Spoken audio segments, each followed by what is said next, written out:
Choose a recent case or incident related to information technology or data protection in Indonesia. Kami memilih kasus kebocoran data pemilih KPU yang terjadi pada tahun 2023, di mana sekitar 204 juta data pemilih diduga bocor dan dijual secara online. Data tersebut mencakup informasi penting seperti NIK, nama lengkap, tempat dan tanggal lahir, serta alamat. Halo, saya akan menjawab pertanyaan nomor 2 pada sesi 2122. Pertanyaan 2 itu, analyze the case in the context of the law. Discuss how the law were applied or could have been applied to address the situation. Jadi kasus ini itu berkaitan langsung dengan Undang-Undang Nomor 27 Tahun 2022 tentang pelindungan data pribadi. Berdasarkan undang-undang ini, KPU sebagai penyelenggara pemilu seharusnya menjadi pengendali data yang bertanggung jawab menjaga keamanan data pribadi warga. Namun ya penerapan hukumnya kurang optimal karena tidak ada sanksi tegas yang segera dikenakan, penegakan hukum dan audit sistem keamanan KPU belum transparan, dan yang terakhir perlunya pembentukan otoritas pengawas data pribadi. Ya, Undang-Undang PDP itu bisa diterapkan untuk meminta pertanggungjawaban KPU dan mendorong evaluasi sistem keamanan data mereka. Perkenalkan, nama saya Hidianur Rahman dan saya akan menjawab soal nomor 3 yang berbunyi reflect on the importance of these laws in the digital age.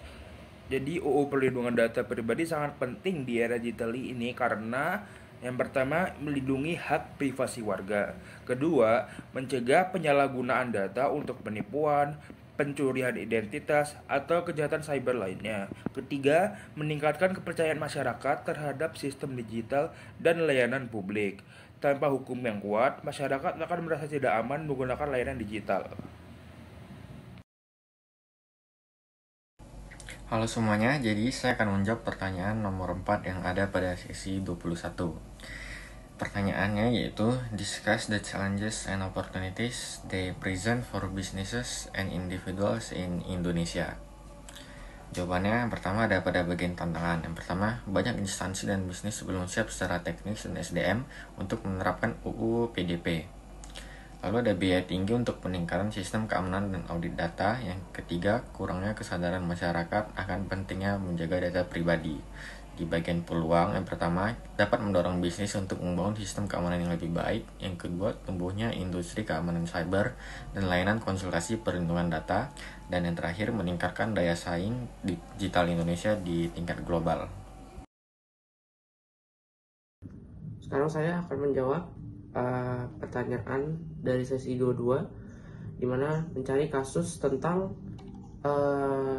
digital signature yang diimplementasikan ke bisnis. Jadi studi kasus yang akan saya pilih itu implementasi digital signature di e-faktur di Direktorat Jenderal Pajak Indonesia.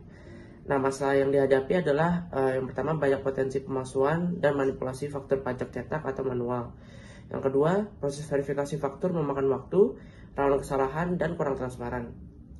Nah, yang kedua, digital signature itu digunakan untuk solusi terhadap masalah-masalah tersebut. Jadi yang pertama, DJP mengeluarkan sertifikat elektronik atau digital certificate untuk wajib pajak terdaftar. Yang kedua, setiap faktur pajak dibuat secara elektronik dan ditandatangani dengan digital signature berbasis public key infrastructure. Yang ketiga, penerima faktur dapat memverifikasi keaslian dan integritas data faktur langsung melalui sistem DJP. Nah, hasil dan manfaat yang dicapai adalah yang pertama, mengurangi kecurangan. Digital signature memastikan faktur tidak bisa diubah setelah ditandatangani, sehingga meminimalkan pemalsuan.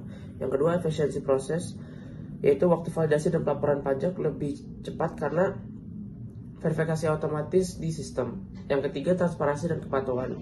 DJP mendapatkan data real time, meningkatkan akurasi pelaporan dan wajib pajak lebih patuh karena sistem terotomasi.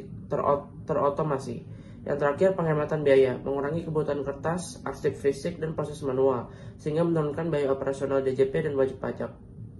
Terima kasih.